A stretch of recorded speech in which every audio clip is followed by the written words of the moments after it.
Nous sommes le 6 juin 1944. L'aube pointe doucement son nez en ce mardi matin. La tempête qui dure depuis plusieurs jours semble enfin se calmer, contrairement aux prévisions météo de la Luftwaffe. Toutefois, cette nuit, une autre tempête s'est déclenchée en Normandie. De nombreux parachutages alliés ont été signalés et des combats sporadiques se sont engagés. Tandis que la brume matinale se lève doucement, les troupes allemandes sont prises de stupeur. Des milliers de navires, de toutes catégories, de toutes tailles, apparaissent dans les jumelles des gardes-côtiers. La Normandie venait de connaître son dernier jour de calme.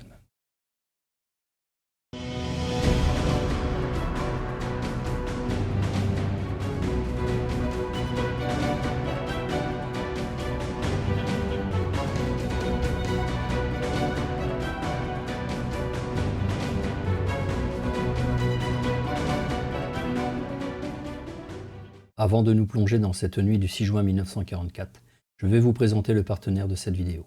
Les éditions OREP, maison d'édition française, publient depuis 1994 des ouvrages ancrés sur le territoire de la Normandie. Naturellement, les ouvrages sur la Seconde Guerre mondiale et le débarquement occupent une place de choix dans le catalogue. Et c'est l'un de ces ouvrages qui m'a beaucoup aidé pour préparer ma série sur le débarquement. Le livre de Marc Laurenceau, Jour J, heure par heure, est un livre richement illustré, permettant de vivre les événements au plus près des actions, heure par heure. Le site des éditions OREP permet aussi de se faire livrer nos commandes rapidement en France, mais aussi à l'international. Avant de partir en Normandie, pensez à vous abonner pour soutenir cette chaîne et les prochaines vidéos sur le débarquement. N'hésitez pas à laisser un commentaire sur la vidéo.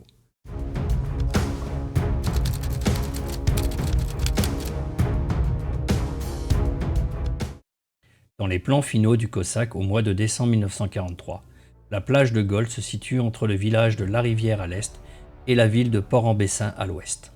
Le plan couvre une distance de 15 km avec la ville d'Arromanches au milieu du dispositif. Au début, il est prévu 4 zones de débarquement ayant pour nom de code AO, Item, Gig et King. Lorsque les plans sont affinés, la plage de AO est abandonnée et il ne va rester que les zones King, Gig et Item. La zone Item contenant Arromanches est dans les objectifs, mais uniquement dans un second temps. Le premier objectif des Britanniques est de préserver Arromanches de tout bombardement et assaut direct car la ville est prévue pour accueillir le futur port artificiel Mulberry Bay. C'est ainsi que l'ensemble des actions de débarquement se dérouleront sur King et Gig. Chaque plage de débarquement est séparée en 2 zones dénommées Red et Green. Les plans prévoient l'assaut de la 50e Northumbrian Division d'infanterie britannique, dont le symbole est un double T. Cette division n'est pas initialement prévue, mais Montgomery veut une division aguerrie et va donc remplacer la 49e division par une autre. Il hésite entre la 50e et la 51e. Il opte finalement pour la 50e, ce qui lui amènera l'animosité des hommes de la division, certains le traitant même de pourriture. Chaque plage est calibrée pour accueillir une brigade d'infanterie avec son soutien blindé. Sur King, c'est la 69e brigade d'infanterie et sur Gig, c'est la 231e brigade d'infanterie pour la première et seconde vague. Ensuite, il y aura en réserve la 151e et la 56e brigade d'infanterie et l'ensemble du 47e Marine Commando. Les brigades d'infanterie de King et Gig seront appuyées par les blindés anglais des 8e et 79e divisions blindées, comprenant les fameux Hobart Funny Tank et les Sherman DD Duplex Drive pouvant aller sur l'eau et sur terre. Les Hobart Funny Tank seront équipés de bobines, car les analyses du SAM montrent que celui-ci peut difficilement supporter le poids des tanks. La première vague d'assaut blindé doit ouvrir le chemin au travers des défenses mises en place par Rommel. Puis, dans le second temps, les vagues d'assaut d'infanterie pour briser le dispositif de défense et submerger l'ennemi. L'infanterie doit, une fois les défenses côtières franchies, avancer dans les terres selon 3 vecteurs de progression définis en fonction des objectifs de la journée. Les objectifs de Gold sont assez simples. Élargir la tête de pont en direction de Juno vers les Canadiens qui ne sont qu'à 1,5 km. Prendre Port-en-Bessin qui est le point de jonction avec les Américains de Omaha Beach qui eux sont à plus de 11 km. Mais la zone entre Omaha et Port-en-Bessin est constituée de falaises naturelles qui empêchent tout débarquement. Et cela veut dire que la zone est faiblement défendue par les troupes allemandes. Le principal objectif est la ville de Bayeux, préfecture française et zone centrale sur la ligne de chemin de fer Caen-Bayeux, 40 ans, Cherbourg. Les troupes anglaises doivent aussi progresser vers la route nationale 13 et la ligne de chemin de fer Caen-Bayeux, en parallèle des Canadiens de Junot, le long de la rive gauche de la Seule, jusqu'à Vaux-sur-Seule. Ainsi, le front sera continu de Caen à Isigny, le long de la route nationale Caen-Bayeux, 40 ans.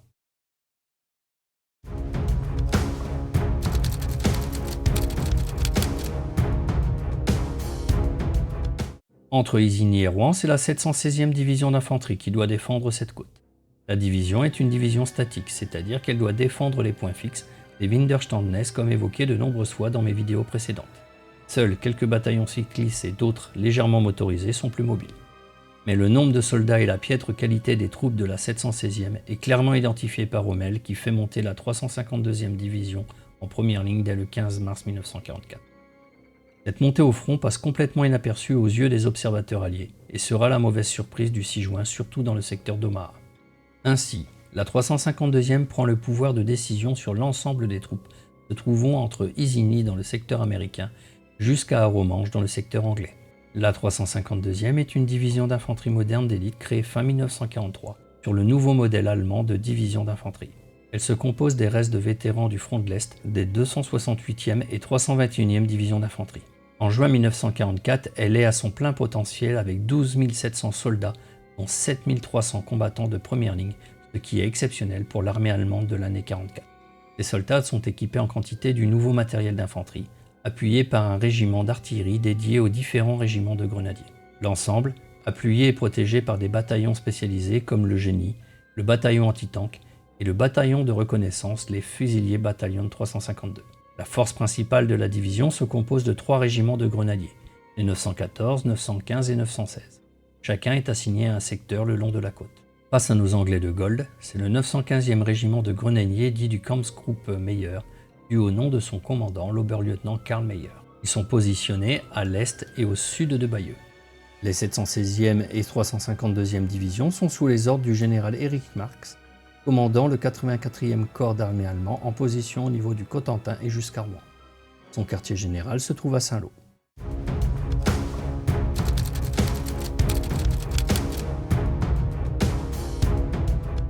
Dans le secteur de Gold, il y a 11 points de défense.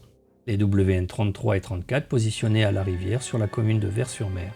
Ils ont un canon de 88 mm et 3 canons de 55 mm. Au lieu-dit de la cabane des douanes à Asnel, le WN 36 est une simple casemate contenant un canon de 55 mm et une mitrailleuse sur pied. Le lieu-dit du Hamel est un village qui a été fortifié autour du sanatorium. Celui-ci est entouré du WN 37 et WN 38 qui se composent de plusieurs canons de 75 et 55 mm avec des postes de mitrailleuses fixes. Hamel est de plus surplombé par une falaise où se trouve le WN 39 avec un redoutable canon de 88 mm associé à un canon de 75 mm. Et en retrait de quelques centaines de mètres, l'ensemble WN 40, 40A et 40B et ses canons de 75 mm complètent la défense du Hamel et de Arromanches. La ville d'Arromanches contient les WN 43 et 44 sur le front de mer et les WN 41 et 45 légèrement en retrait de la ville. L'ensemble est coordonné par le STP-42 installé sur la falaise à l'est d'Arromanches qui contient des radars et les postes de commandement des WN. Entre Arromanches et Port-en-Bessin se trouve la batterie de défense navale de Longues-sur-Mer, codée WN 48. Ce point fortifié contient 4 casemates contenant chacune un canon de marine de 155 mm, pouvant atteindre des navires au-delà des 20 km, ainsi que les plages de Omaha et de Gold Beach. Installé sur la falaise à l'ouest d'Arromanches, ce point est invulnérable à une attaque d'infanterie venant de la mer. L'ensemble est aussi résistant aux attaques aériennes, dont 2 bombardements massifs en mai et celui du 6 juin. C'est un WN 48 100% actif qui fera face aux navires anglais. Entre Longues-sur-Mer et Port-en-Bessin, la côte contient différents WN, mais ils ne seront pas attaqués par la mer.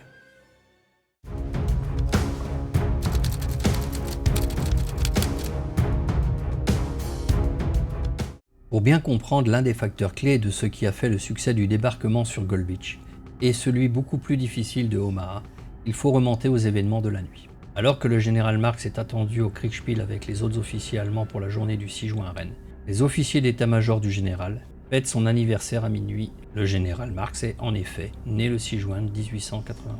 La fête se veut sobre, mais elle permet au général de veiller plus tard que prévu. À 2h11, il reçoit le coup de téléphone urgent du commandant Wilhelm Richter de la 706e division qui lui annonce de gros parachutages d'anglais sur l'Orme et jusqu'à Caen. Rappelons que la 6e division anglo-canadienne a eu de gros problèmes de parachutage, dont un stick qui est tombé en plein dans le QG allemand de Caen. Cet épisode est raconté dans ma seconde vidéo. La 6e Airborne prend l'est de l'Orne, opération Destic et Tonga. Ainsi, devant l'urgence, le général envoie des éléments de la 21e Panzer vers l'Orne. C'est peu de temps après que les rapports commencent à remonter sur de gros parachutages américains dans le Cotentin. Se rendant compte que la ville de 40 ans est vulnérable, Le général Marx envoie à 3 heures du matin le 915e régiment en entier vers ce point de passage. Le Kampfgruppe Meyer se met en route dans la nuit vers le Cotentin. C'est un périple de plus de 50 km qui commence au petit jour. La colonne progresse rapidement sur les petites routes de la campagne normande. Pendant ce temps, il est 5h10 quand le bombardement naval de Gold commence. Les défenses côtières subissent une forte concentration de tirs. Toutefois, la forte houle et la brume matinale empêchent les tirs d'être précis. À 5h30, le croiseur HMS Ajax prend comme cible la batterie de défense de Longues-sur-Mer avec ses 4 canons de 155 mm de marine, qui peuvent être mortels pour les plages et les navires en face de Gold Beach. Aucun dégât n'est à déplorer. À 6h, c'est le HMS Bulolo qui tire sur la batterie, mais étant le navire de commandement de Gold, il est obligé de suivre le débarquement qui va démarrer. Donc de nouveau, le HMS Ajax et le HMS Argonaut font feu sur la batterie. Ils arrêteront à 8h45 avec 2 canons de batterie de Longues-sur-Mer détruits et plus de 180 obus tirés. La batterie dirigée vers Omaha tirera 115 fois sur la plage avant d'être mise hors de service par le croiseur français George Legge qui se trouve être en défense du débarquement américain en difficulté. Il est 6h30 quand la première vague d'assaut est lancée vers le secteur King dans la zone de défense de la rivière. Les blindés doivent être mis à l'eau à environ 2 km de la côte, mais la houle change tout. Il est décidé que les blindés seront déposés au plus près de la plage, ce qui va en sauver la majorité. Cependant, 8 chars des Sherwood Rangers et 5 des 5 7e Dragon Guard vont malgré tout couler alors qu'ils sont déposés à quelques centaines de mètres de la plage. Les blindés arriveront à 7h25, juste 5 minutes avant l'assaut d'infanterie mené par le 5e East Yorkshire et le 6e Green Howard de la 69e Brigade d'infanterie. La plage est sous le feu des défenses allemandes. Les tanks et les hommes subissent un feu nourri des canons de défense dont le 88 mm et les mitrailleuses des WN-33 et 34. Les tanks s'embourbent et deviennent vulnérables aux canons. Les hommes courent et trouvent refuge derrière le mur de protection de la plage. La situation est bloquée.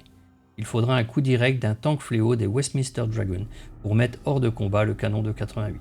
Cependant, la plage du 5e East Yorkshire reste fermée. Il leur faudra toute la matinée pour enfin pouvoir sortir de la plage et commencer la sécurisation du village de la rivière. À côté, sur Montfleury, il faudra attendre la deuxième vague de 8h30 pour que le génie et les tanks fléaux arrivent à ouvrir un chemin vers la ville pour les 6e et nouvellement arrivés 7e Green Howard et les tanks dédiés du 4-7e Dragon Guard. Mais les villages de Montfleury et Vers-sur-Mer résistent. C'est là que le sergent-major Stanley Hollis va gagner la seule Victoria Cross de la journée. Nous en parlerons dans les anecdotes de cet épisode. Après le nettoyage des bunkers et tranchées de Montfleury et Vers-sur-Mer, la progression commence enfin vers le sud en début d'après-midi. Dans le secteur de Gig, c'est beaucoup plus tendu. La 231e brigade d'infanterie arrive à 7h25 sur la plage, mais il y a 2 problèmes majeurs. Le premier problème est une erreur de navigation qui vient de déposer les chaloupes de débarquement trop à droite de leur point de largage, ce qui a pour conséquence que les hommes se trouvent directement sous le feu des WN du Hamel. Le second problème est que la forte houle a retardé la vague d'assaut des blindés dédiés à la plage. Le secteur de Gig est donc une plage avec toutes ses défenses en place. Les hommes se font faucher dès la sortie de leur LCA. Les pertes de la plage seront les plus élevées du jour. Les LCT déposent leurs tanks à partir de 8h sur la plage, mais la marée est beaucoup plus haute et cela masque les obstacles et autres mines. Certains LCT sont endommagés en arrivant sur place. Malgré la dureté des combats, sur le flanc gauche, le 1st Hampshire arrive à prendre le WN-36 du village d'Asniel. Au Hamel, la défense allemande est farouche. Les WN-37 et 38, et sur la colline le WN-39 tiennent bon. À 11h, des passages sont ouverts donnant enfin accès à la ville. Mais les défenses sont encore bien en place et vont demander un long contournement de celle-ci. C'est pour cela que le général Graham lance ses réserves composées de la 56e et de la 151e brigade d'infanterie. Ces 2 brigades mettent toutefois plus de 2 heures à débarquer. La 151e, qui doit arriver à 11h sur Gig, est déroutée vers King pour sortir rapidement de la plage et progresser le plus rapidement vers Bayeux. En face du Hamel, la situation évolue à partir de 15h, quand un char Havre arrive à placer 2 pétards à l'arrière des WN-37 et 38, là où est la réserve allemande. Les défenseurs prennent alors la fuite dans le village de Hamel et de Asnel. Les combats se font maison par maison. Le dernier canon de 75 mm est détruit vers 16h, après un autre coup au but d'un tank Havre. La situation s'éclaircit et les troupes de Gig progressent le long de la côte, derrière les défenses. Le WN-38 se rend avec plus de 20 prisonniers, et plus à l'ouest, le WN-39 surplombant Arromanches se rend avec 30 prisonniers. Enfin, le 1st Hampshire prend les défenses de Arromanches par l'arrière.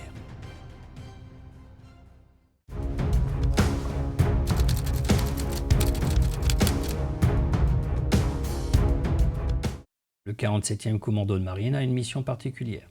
Son objectif est la prise de Port-en-Bessin pour faire la jonction avec les Américains qui viennent de Omaha. C'est une petite course de 13 km dans le bucolique arrière-pays normand. Bref, une promenade de santé pour des commandos soumis à un entraînement dur. La zone de rassemblement, le point haut dénommé 72, devra être atteint à 13 h. La force de 420 vétérans, habitués aux combats les plus durs, est prête. Le commando débarque sur Gig à 9h50, en plein dans la bataille qui fait rage. 5 de leurs LCA coulent, mettant hors jeu 76 hommes. Devant le désastre, un premier point de rassemblement est pris au sud d'Asniel. Les restes du commando se rassemblent à 14 h. Entre Asniel et le point 72, la balade des commandos est prise à partie au nord de Ris, puis à la Rosière où ils doivent contourner le village. Enfin, le point 72 est atteint à 22h30, soit avec 13 heures de retard sur le planning. Le commando fortifie leur zone pour la nuit et prépare l'assaut sur Port-en-Bessin pour le lendemain. Pendant que les combats font rage autour des fortifications du Hamel, le deuxième Devon de la seconde vague arrive sur la plage à 8h15. Pendant qu'une compagnie reste sur place pour aider sur Hamel, le reste fonce vers Ris, un village sur la route de Bayeux. Celui-ci sera pris à 16h30. C'est aussi vers 16h30 que les Grenouards, accompagnés du 4/7e Dragon Guard, arrivent à Creully qui vient d'être pris par les Canadiens. Cet épisode est raconté dans ma vidéo sur Juno Beach. La jonction Juno-Gold est faite. Il est aux environs de 16h quand le 5e Yorkshire et la 151e brigade arrivent aux alentours de Bazanville et Villiers-le-Sec. C'est alors que les éclaireurs annoncent une terrible nouvelle. Une immense colonne allemande se dirige droit sur eux.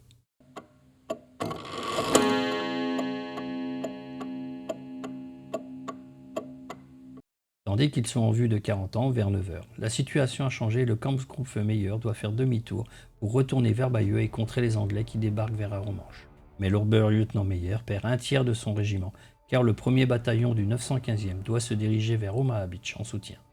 Le chemin de retour est beaucoup plus compliqué, car il se passe sous le contrôle des avions alliés qui contrôlent les airs depuis le lever du soleil.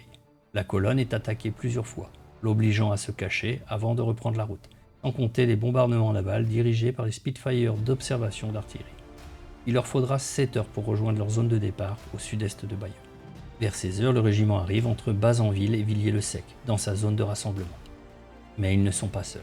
Ils n'ont pas le temps de se mettre en position de combat, que les Anglais passent à l'attaque. Le fusilier bataillon 352 est obligé de faire retraite, ayant de lourdes pertes alors qu'il entrait dans Villiers-le-Sec. Le 5e Archer et le 6e Grenouard sur le flanc droit à Villiers-le-Sec et la 151e brigade sur le flanc gauche à Bazanville, appuyés par les tanks du 4/7e Royal Dragon Guard, ont pris en embuscade le Kampfgruppe-Meyer. Les combats font rage. Le 4/7e Royal Dragon Guard perd 6 Sherman en détruisant le matériel lourd allemand. Dans leur fuite, l'Oberlieutenant Meyer est tué en protégeant la retraite. Les Anglais foncent vers le sud et dépassent les restes du régiment. Une poche se forme, encerclant ce qui reste du 915e régiment. Celle-ci se rendra dans la journée du 7 juin, faisant plus de 300 prisonniers. Or, à part le 1er bataillon laissé en route vers Omaha, le 915e régiment et la section de reconnaissance est anéanti par les Anglais de Gold. Un autre ordre fait monter la réserve en la positionnant au nord de Bayeux, mais il ne tient pas compte de la situation du moment. Les Anglais sont déjà à 2 km de la ville. Le bataillon du 716e tenant la ville prend peur et évacue la ville vers le sud. Bayeux sera prise le 7 juin au matin, sans combat. C'est la première préfecture libérée de France. Les Anglais progressent et atteignent la Nationale 13 vers Saint-Léger. La route Bayeux-Caen est coupée. Dès 19h, l'avancée est stoppée par un ordre du lieutenant-général Miles Dempsey, qui demande à toutes les plages de sécuriser leur avancée sur leur objectif intermédiaire. L'incertitude face à la contre-attaque de la 21e Panzer sur le flanc de Sorbe stoppe toutes les progressions. L'assaut de Gold Beach est terminé.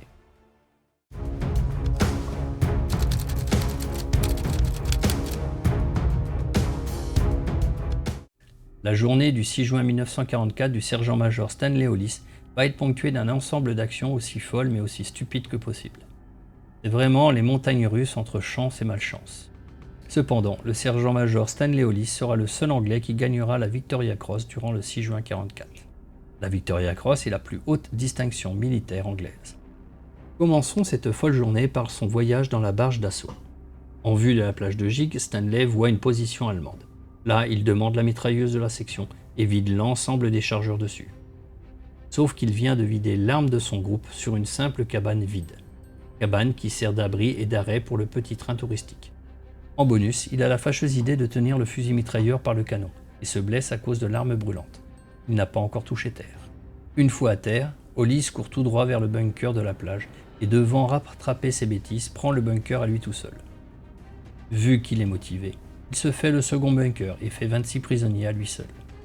Un peu plus tard, la section de Hollis tombe face à un canon allemand. Sûr de lui, Hollis lance une grenade, sauf qu'il a oublié de la dégoupiller. Voyant son erreur, il charge les Allemands et capture le canon, seul. Dans le village de Crépon, il tombe de nouveau sur un canon. Pensant le détruire avec un Piat, Hollis tire et rate complètement son tir, ce qui va attirer les Allemands sur lui et son groupe. Faisant retraite, il remarque que 2 de ses hommes sont sous le feu allemand en grand danger. Alors, il emprunte de nouveau la brenne de la section et tire en se montrant bien visible. Le feu allemand se détourne vers lui et les 2 camarades peuvent s'enfuir sans dommage. Par ces actions, la capture et la mise hors de combat de plus de 102 ennemis et de nombreuses vies sauvées, le sergent-major Stanley Hollis est décoré de la Victoria Cross. Une statue est érigée dans sa ville natale. La France lui a érigé une plaque sur la maison qu'il a arrosée avec sa brenne.